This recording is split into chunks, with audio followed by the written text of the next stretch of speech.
One. Hi, this is PubShorts episode 12, Fake Plastic Degrees. My name is Dr. KK. I'm the Innovation Officer at Trinka and Enago, and I have with me Tony. Tony, hi. Hey, KK, how you doing? Tony O'Rourke, I'm VP for Vice President for Partnerships here at Enago, and I also manage the commercialization for our AI suite of products called Trinka. Yeah, and Tony, it is the 12th episode, and we've our episode name has finally caught up to Radiohead.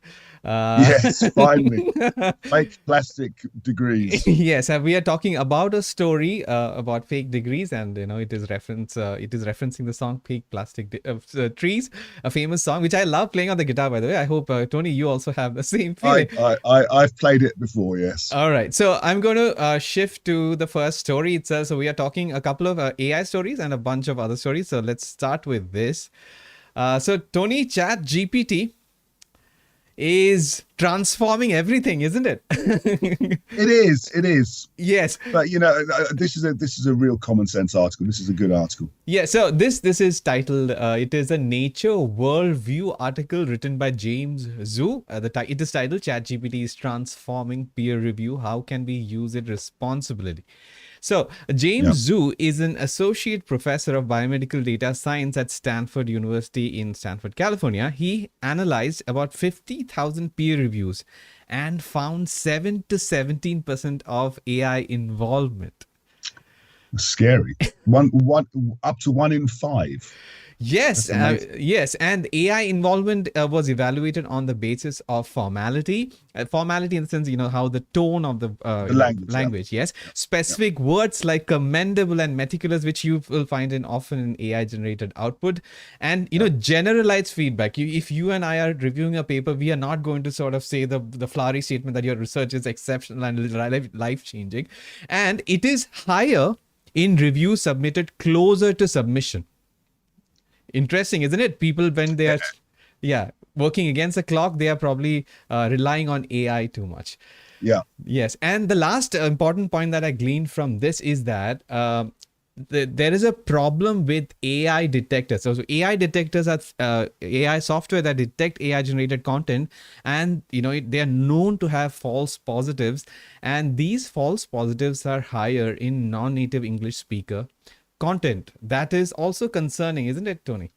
It is. I mean, one of the things this article highlighted for me was, again, the importance of human oversight. Mm-hmm. I think and he makes a good point. There is a role, and we've discussed this before. There is a role for generative AI tools like ChatGPT in providing sort of supporting evidence for reviews, but it shouldn't be actually providing the reports themselves exclusively. Right. Not yet. For the reasons that you outlined. Yes, and the author also stresses the need for transparent policies and interactive, platforms that could regulate the AI environment. We've also sort of advocated for that. So I think the article is well worth reading for anybody who's interested in AI and academia. Now, the next article is also about large language models, and this is titled "How Large Language Models Can Reshape Collective Intelligence." It's a Nature Human Behavior Perspective article, so it's an actual study itself. So, Tony, do you understand what collective intelligence is? Please explain. Collective intelligence is group human intelligence that underpins the success of groups, organizations, markets, and societies. Basically, what made human society the beast that it is. That's collective intelligence. More than just one individuals or a group, a lot of people working together to sort of change things. So this open access paper discusses how large language models can help and or harm collective intelligence. So the article advocates for the needing LLMs to be trained from diverse set of data with reinforcement learning with human feedback, and proposes different types of LLMs with varying strengths, and they be used as an ensemble. So that's quite a lot. It is, and I got to say, it's one of the. I mean, we've discussed a lot of articles over the last few months, KK. And this is one article that makes me a little bit sad, because having worked for many years in scientific publishing, I always used to admire these fantastic papers that were generated by these huge collaborations. Sometimes in physics, for example, you might have some of these very large collaborations with people like CERN. You might have 200 or 300 names on a paper. And for me, I saw that as a positive thing, because that didn't just advance knowledge, but it fostered collaboration. It meant you had people working together that weren't working together before. So from a purely emotional, practical point of view, I find this as a concept, it's quite a sad concept. I also found it ironic that a paper that was arguing for the importance of collective intelligence was written by a collaboration of nearly 30 people. Interesting. So the article says that there are positives and negatives. So LLMs, large language models, can help collective intelligence by increasing accessibility, inclusivity, and collaboration, as you rightly mentioned, Tony. And they can help by accelerating idea generation, mediating deliberative processes, reaching a consensus. We talked about it last week, and information aggregation, which is all valid in my opinion. Yeah. That's all valid. Yeah. But, I mean, the kind of, where does it go? Yeah. And on the other hand, they can harm collective intelligence by encouraging people to refer to knowledge commons. Instead of referring to the current knowledge commons, like using LLMs, and propagating consensus illusions, which is another problem when there are biases, and you tend to sort of share the things which you are not sure if they are right. Increasing homogenization of learning and opinion, and facilitating the spread of disinformation. Yeah. Right? All of that. I've nothing to say about that apart from how sad I feel about kind of how where this is leading in terms of scientific collaboration. That sort of sums up why people are seemingly leaving X/Twitter to Blue Sky. We'll talk about it probably in the next episode, which is probably coming in a couple of days. And the last thing that I want to say about this article, that it proposes to solutions regarding the harms, as well as providing credit and accountability in co-created outcomes. So basically, it suggests that you need to mention what LLMs have been used in what way, and ensuring that there are policy measures such as human oversight. I mean, that's also absolutely sensible. And I think publishing organizations, research grant organizations, you need to be really emphasizing this in any sort of submissions they receive. Right. And once again, this is a Nature article, and if you want to read the entire article, you'll need to pay this much. So this is a lot of money, in my opinion, at least for people from developing nations like how I am.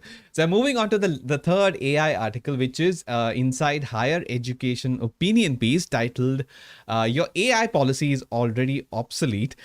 So first of all, it's an opinion piece, so keep that in mind. This is basically, it states that the current policies are sort of static, and it should not be, and they need to be modernized. And this is considering the jagged integration with platforms, as in AI has been integrated in a haphazard manner. For example, many reference managers and readers have been integrated with AI, and many computer operating systems, like for example, Windows and let's say Apple Intelligence, is slowly sort of creeping into Macintosh computers, but not for every other operating system. So there is disparity, Tony. So that's interesting, isn't it?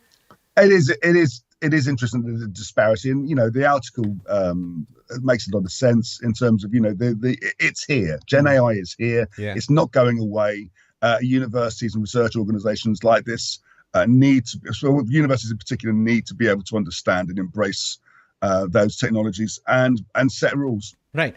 And I think, as you say, those rules need to be dynamic, because the tools are changing on an almost daily basis. Yes, and the article says that we are eventually headed towards, or rather, you can infer that we are moving toward a fully AI integrated learning environment from our education. It's unavoidable. Yes, and it recommends accepting AI as routine standard in knowledge production.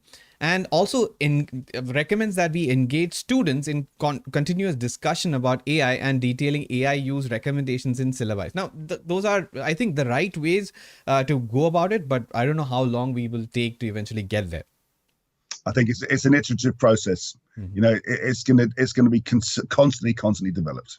All right. So moving on to the next one, again, we are back to image manipulation detection, or image manipulation as a concept. We haven't talked about this for the last, I think, 3-4 episodes, which is strange because we are hearing a lot about image manipulation.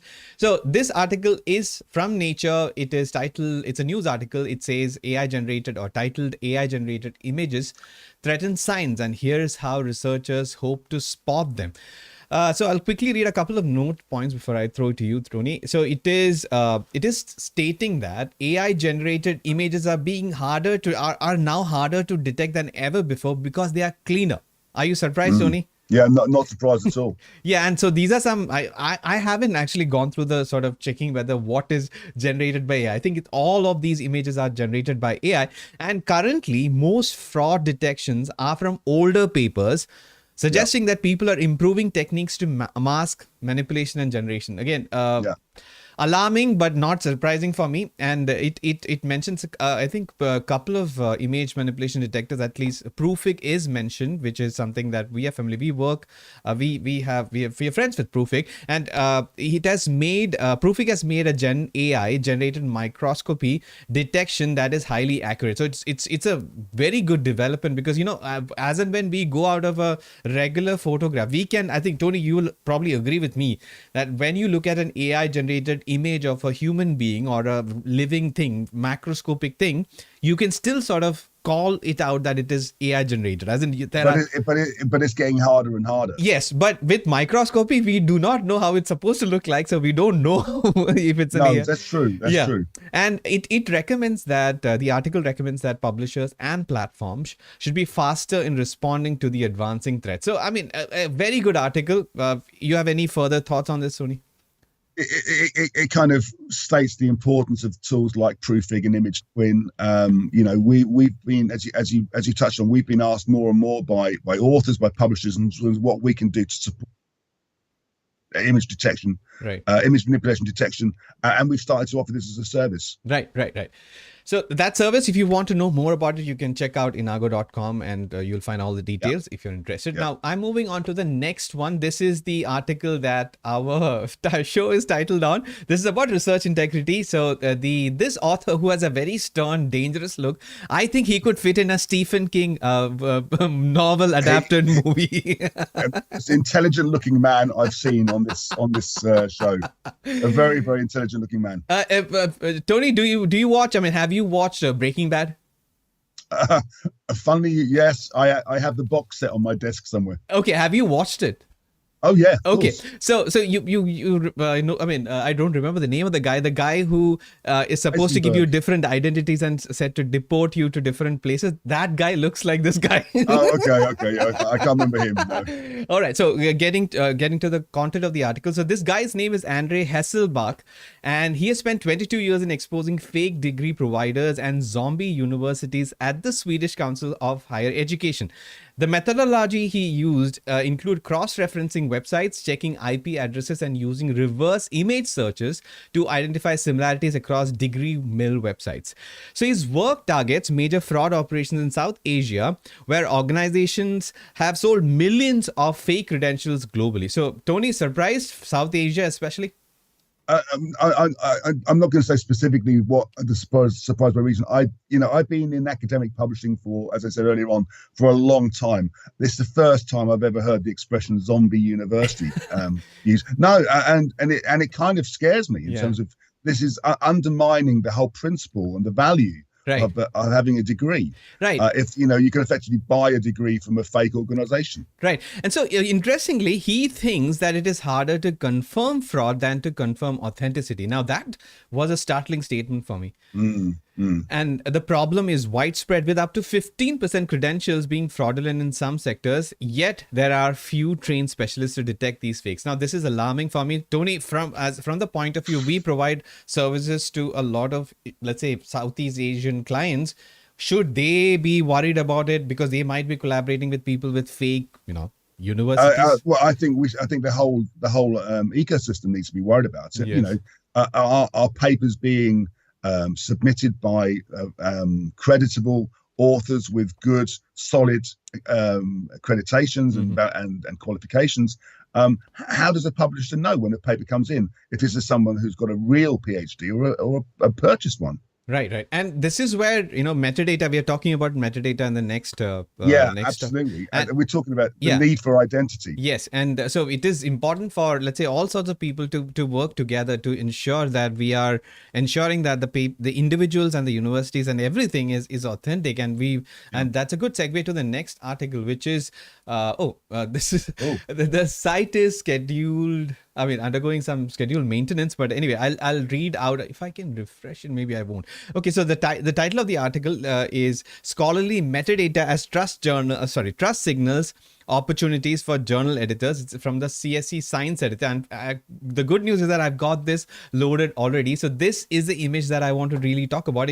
The article talks about different types of metadata provided by Crossref on published articles, and it promotes the use of metadata in general and suggests metadata submissions apart from regular, article submissions, etc. So something that is not, yeah.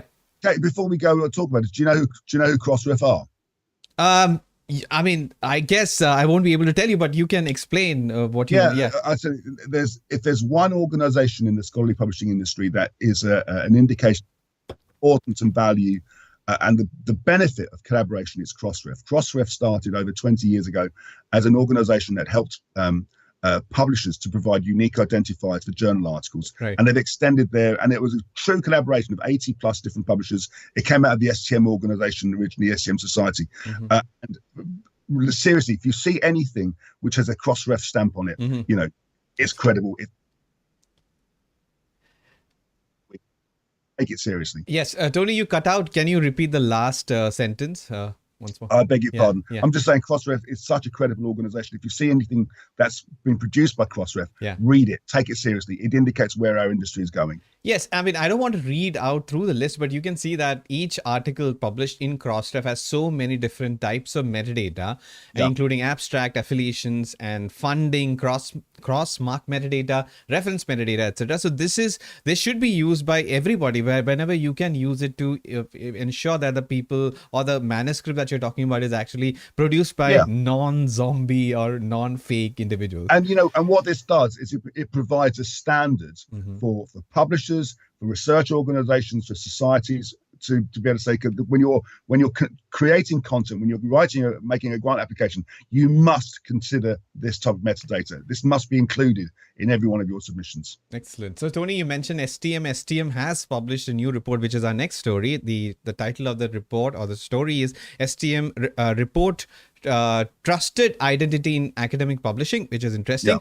And this is published by the STM Association, which you briefly mentioned. This was developed and they've developed by the Researcher Identity Task and Finish Group. I'm not sure what the last part means. And it was established last year. It is based on a survey conducted by this group, and it is available for community review until November 30. So this is an interesting thing, and we will talk about the actual report itself in the next piece. Tony, any preliminary thoughts so far on this? Anything that will make it easier to identify who the author is and make it and take away the ambiguity is a good thing. And this is a really important, a valid, important piece. Yeah, every year around this time of the year, I find a report by the STM Association that completely sort of changes the way I look at academic, in terms of AI and innovation, etc. So this is this year's that kind of a report. So the main points that I took out from this, the report is extensive. Everybody should read it, and there's a nice little summary and the table of contents, etc. So this part was interesting for me, the good and bad actors.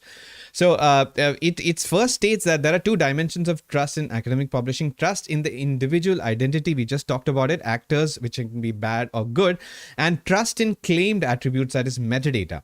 Now, one thing that I note, which was interesting for me, is that actors can be good and bad. We have seen that, but there are different levels. There are primary sort of actors and the secondary actors. The primary actors are like corresponding authors and reviewers, and secondary ones are co-authors. Interesting, right, Tony? Absolutely, yeah. I mean, I remember again when I worked in publishing, the issues that we identify, not just a particular individual, but a particular individual from a particular department. We had a situation, for example, in physics, where there was one university in Korea where there were 4 people with the same surname and the same initials working. It was without having a unique ID. It was always impossible to identify, who they were. Yes, and so it goes on and mentions that the identity methods that we can use are email, obviously, federated identity, which is something that I hadn't thought of as a term, and IP ranges, and federated identities through SAML. I forget the name, then the expansion of it. Let me just quickly look it up. SAML is Security Assertion Markup Language, which is an interesting thing. I wasn't aware of it, so this was interesting for me as something to learn. And KK, can you describe what federated identity is? Well, from what I understand, it is that there is. Are you aware of federated No. social media? Oh yes, yeah. So it is similar to that in the sense identities. The responsibility of identity maintenance is by a sort of a trusted authority. That's what I understand. Oh, okay, got it. Yeah. So maybe if it isn't accurate, maybe somebody else can correct me as feedback. Maybe you can leave a comment on this. So this is what I understand, and it's a good right step in my opinion. And I would encourage everybody to read this article and then develop their thoughts on it. Yes, Tony. One thing I was going to say, it's not specific about this article, but the STM also produces what they call their Future Watch every couple of years. If you get a chance to search that, they always look 5-10 years ahead. Well worth searching. So STM Future Watch is it the Future Lab? That's it. Yeah, this one. Okay, fine. Thanks for this. I'll keep an eye out for this. And this brings us, Tony, we've covered several stories, but we have a couple of quick hits to talk about. The first one is a Google Scholar announcement.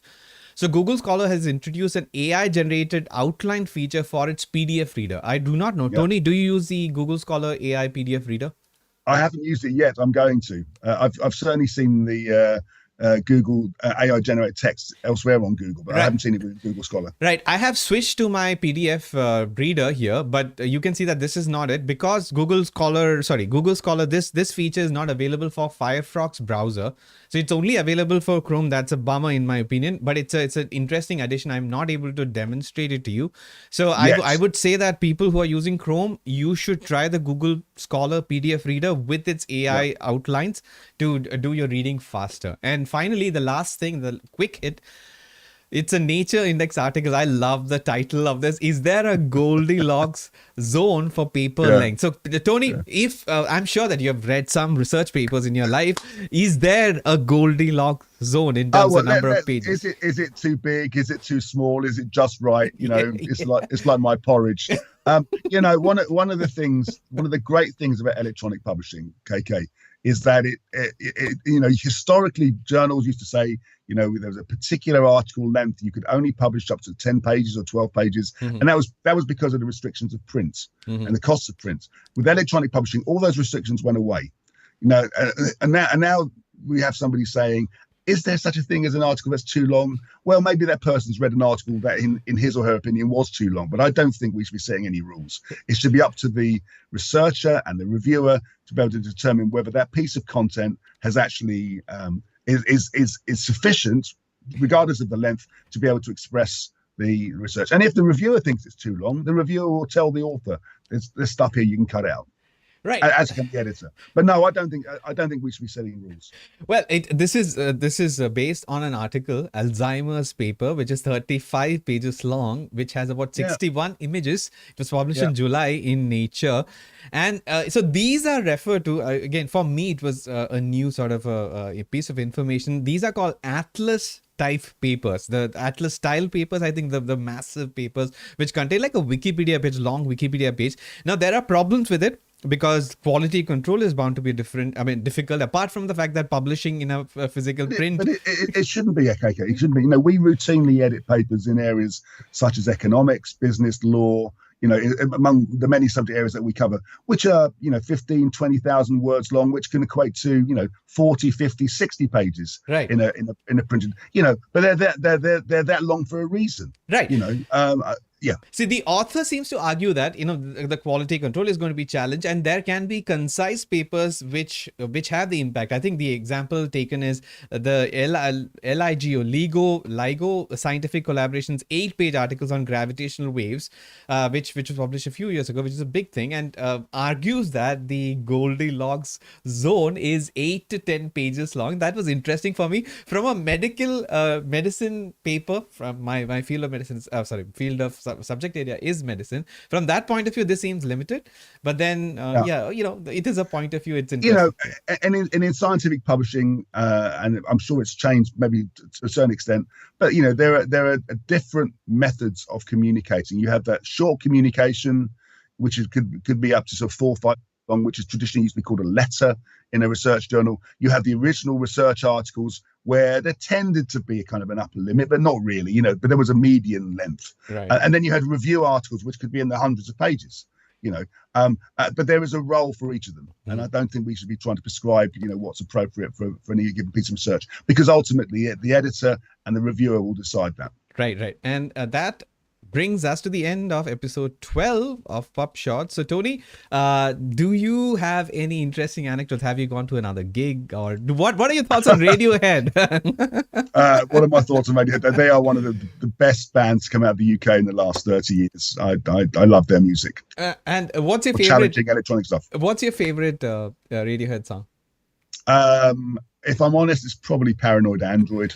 Oh, that's interesting. I think I like Karma Police a lot. I tell you, I beg your pardon. I tell you what, my real favorite song is Black Star, which is on the same album as Fake Plastic Trees. I love that song. All right. So I mean, as guitar players, I think everybody learns. I think things, songs like Creep and I guess. Yeah, I've got the songbook. I've got the songbook here somewhere.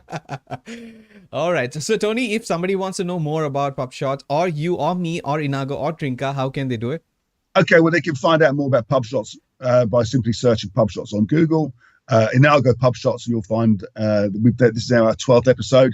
If you want to find out more about Enago, go to enago.com. If you want to find out more about me or KK, we're both on LinkedIn, or you can contact me directly on @tonio@enago.com. And actually listen, if you've got any ideas for topics for future PubShorts, and we thank you to everyone that's done that so far, please feel free to reach out to KK or me. Excellent. Thank you for that wonderful sort of rundown of our social media. So that brings us to the end of episode 12, Fake Plastic Trees. So we'll see you in the next episode. So on behalf of everyone who supports us, on behalf of Tony, this is Dr. KK signing off. Bye. We will see you in the next one. Bye-bye, Tony. Bye, everyone. Bye, everyone.